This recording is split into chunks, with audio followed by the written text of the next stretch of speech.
Assalamu alaikum wa rahmatullahi wa barakatuh. Bismillahir Rahmanir Rahim.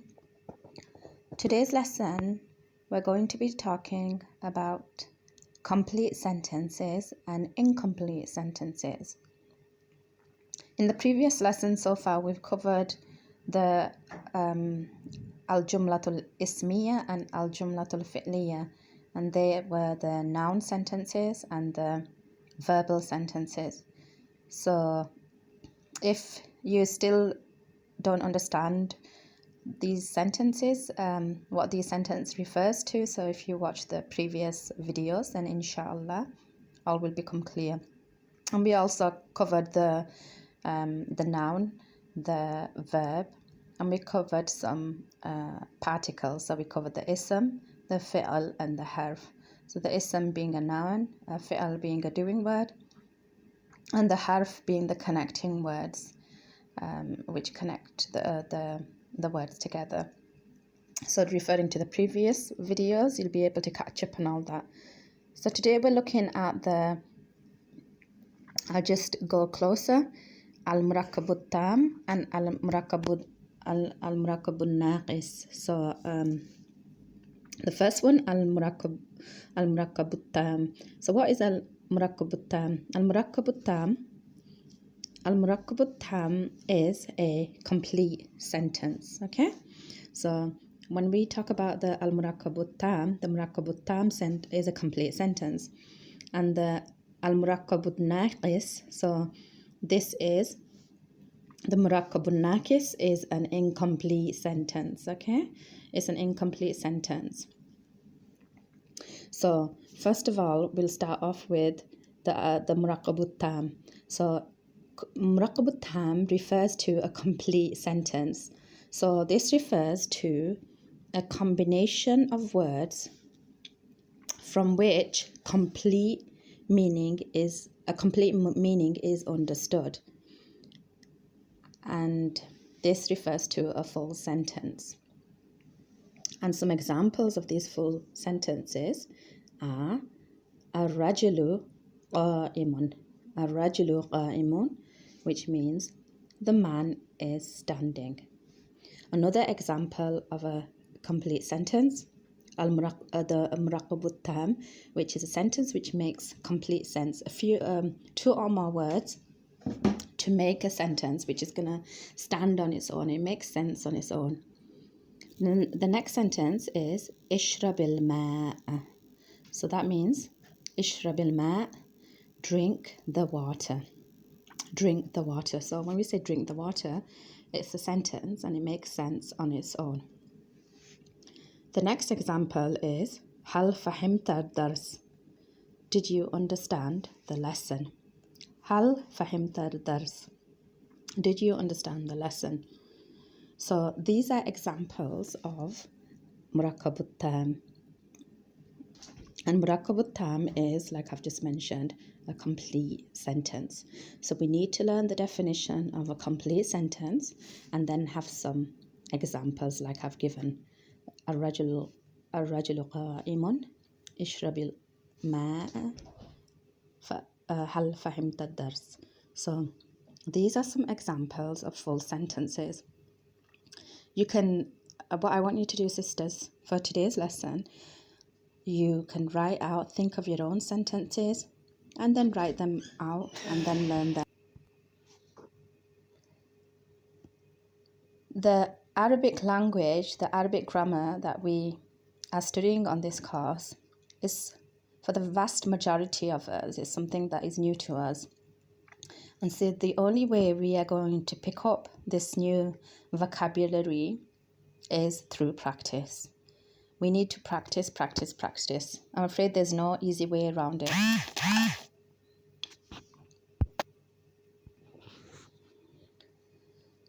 We need to make effort and exert our utmost effort in learning these words, because it will take time.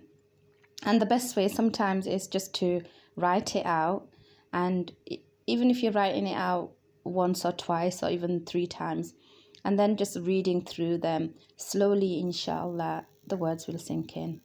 And if you think about it, I don't know where I read, and it was ages ago, so I'm not even sure, but it's something along the lines of we only use 7% of our brains, the brain cells, so 7% of our brain. Correct? Someone can correct me if I'm wrong, but it just makes you think, what is the rest of our brains doing if we're only using 7%?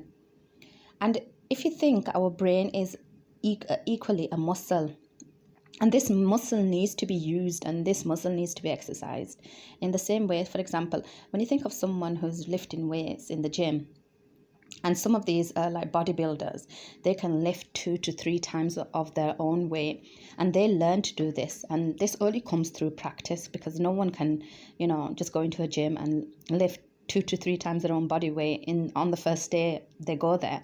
It's through practice, it's through training. They slowly build up their stamina and strength. So in the same way, our brains, when we use it, when we make that effort and exertion, and we're applying, and we're memorizing, and we're memorizing, and we're memorizing, and putting all this new information into our minds, then slowly the brain cells in our brain will get stronger. So please, please, please, sisters, don't think, I can't do this. This is too hard. I'm failing. I'm not getting it. All these things which the shaitan will always come and tell us, look, it's not for me. It's too difficult.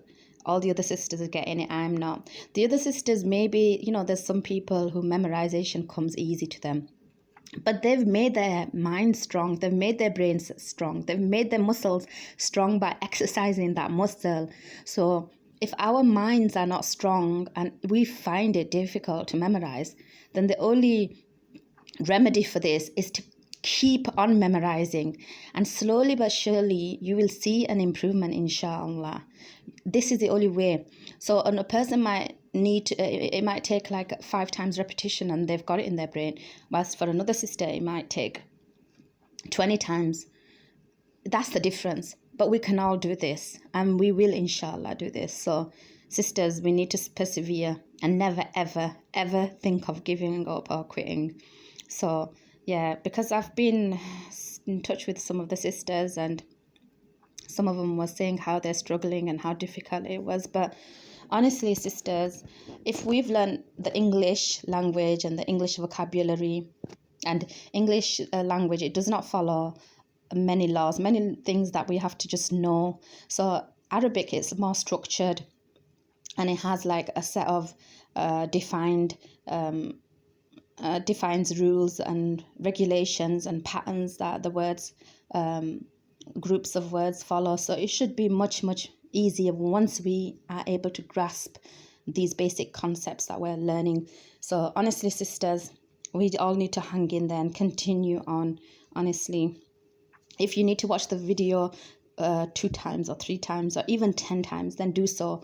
But honestly, inshallah, everyone has the capability of grasping this and doing this. So continue on and don't give up. And if there's anything that you don't understand after I've made the video, if you just post a note on the comment section and say, I didn't understand this, or would you make a video on this? So then I know what to put in or what I've missed out. So inshallah, I'll do that.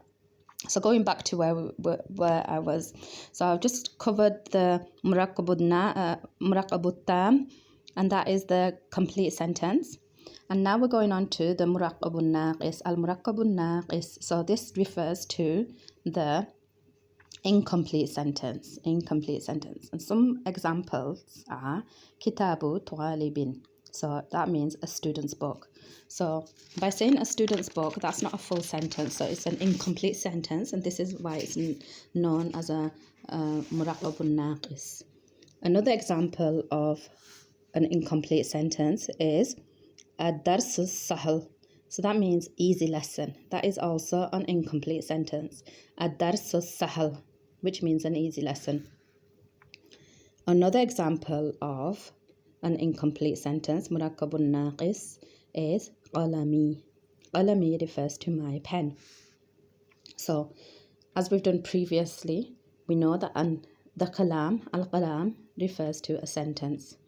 And there's two types. Al-jumlatul khabriya, and I've wrote that in English, al-jumlatul khabriya, and in Arabic, is a sentence wherein the possibility of truth and falsehood can exist. So al-jumlatul khabriya, these were like the jumlatul ismiya and jumlatul fi'liya I gave examples of. So the statements which are within the sentence, it can be true or it can be false. For example, al-talmizu maridun, it means the student is ill. This could be true, but equally this could be false. So the jumlatul khabriya are sentences wherein the possibility of truth or falsehood can exist. So we need to know the difference. The al-jumlatul insha'iyya, so jumlatul insha'iyya, these are sentences wherein the possibility of truth or falsehood doesn't exist. So, for example, ikra al-kitaba means read the book, yeah? Ikra al-kitaba, read the book. So when we're talking about this, and we'll be covering more examples of al-jumlatul insha'iyya, the jumlatul insha'iyya. We'll be covering more of these examples because there's quite a few and we need to learn them. So I just wanted to make a point of this word, ikra al-kitaba. Now, if you look closely at this word, ikra al-kitaba, there's a hamzatul wasl. So in between, when a hamzatul wasl comes in between a word, you don't pronounce it. So it's not going to be ikra il kitaba, it's ikra al kitaba. Now, if the hamzatul wasl came in front of a word, then you'd pronounce it. So I just thought that sometimes we get sentences and they have special rules. So when we come across sentences such as sentences with special rules, it's always a good idea to I thought it would be a good idea to explain it so the sisters understood why we read it as ikra al-kitaba and not ikra il-kitaba. So another special rule you can see here, at-tilmizu maridun. At-tilmizu maridun means the student is ill. And remember, we don't read this as al-tilmizu maridun, it's at-tilmizu maridun. Why is it at? Why is the alif not joining on the lam and the ta? Because remember the shamsi letters. If we don't know what the shamsi letters are, we can refer to the book and learn about it. Inshallah, I'll do a lesson on it too. And when the shamsi letter comes, the alif joins onto the shamsi letter and there's a tashdeed there. It doesn't join onto the lam. Yeah, so like ash-shamsu wad-duhaha. So wa and the shin join, so without the it misses the alif. So in this way, in this sentence, al-tilmizu maridun, the alif is missing the lam and joining to the ta because it's a shamsi letter, and this is the rule. So this is why we write it in this way. The lam is still written but is not pronounced. So these are some of the rules that we need to familiarize ourselves with. So I've just given some examples of a mixed example of some sentences where sisters you can practice and you can get used to. These are taken from the Arabic grammar book, so you can get your books and practice, and so you can distinguish between the different two types of murakkabut tam and murakkabut naqis sentences. So the first one, zulmatul layl, it means the darkness of the night. So the darkness of the night, when you say darkness of the night, that's an incomplete sentence because it's just giving you partial information. Yawmuddin, it means the day of judgment. Ja'a rajulun, it means a man came. So a man came is like, that's a full sentence. A man came. It gives a meaning, a complete meaning. Qa'ada talibu, the student sat down. Again, that would be a complete sentence because it conveys like a full meaning. The student sat down. Yeah. Qa'ada talibu. Ar-rajulu salihu means the righteous man. Ibn rajuli aqilun, so the man's son is intelligent. Again, that would also be classified as murakkabut tam because it's a complete sentence, whereas the righteous man would be murakkabun naqis because this is an incomplete sentence. So this is what we're looking at. Dwaraba lakum masala means he struck you. So again, when we're writing these sentences, we're familiarizing ourselves with these terms, and also we're learning new vocabulary. So dwaraba means he hit, he struck. So he struck you, lakum masala. At-talibu zakiyun, so the intelligent student. Zalika al-kitabu, that book. So something like that book, that is not a complete sentence, so it'll be murakkabun naqis. So this is what we have to learn, the difference between a murakkabut tam and murakkabun naqis, and give some examples. Qatala Dawood Jaluta, it means Dawood killed Jalut. So again, we're learning these sentences, we're learning different types, examples of different types of sentences, because in the exam it might ask you what is murakkabun naqis, what is murakkabut tam, give examples. So we learn a few examples, memorize them, and then we can give when we're asked to. So inshallah, this is what we need to do for today's lesson. And any questions or comments that any sisters have, if they put it in the comment section, anything they didn't understand or anything that they want me to cover from the previous lessons that they didn't quite get, and then inshallah if they put it in the comment section, and then inshallah when I make the next video I will go through. So I hope this was of some help to the sisters. Inshallah, we'll continue on with the next lesson when I post the next video. Wassalamu alaikum warahmatullahi wabarakatuh.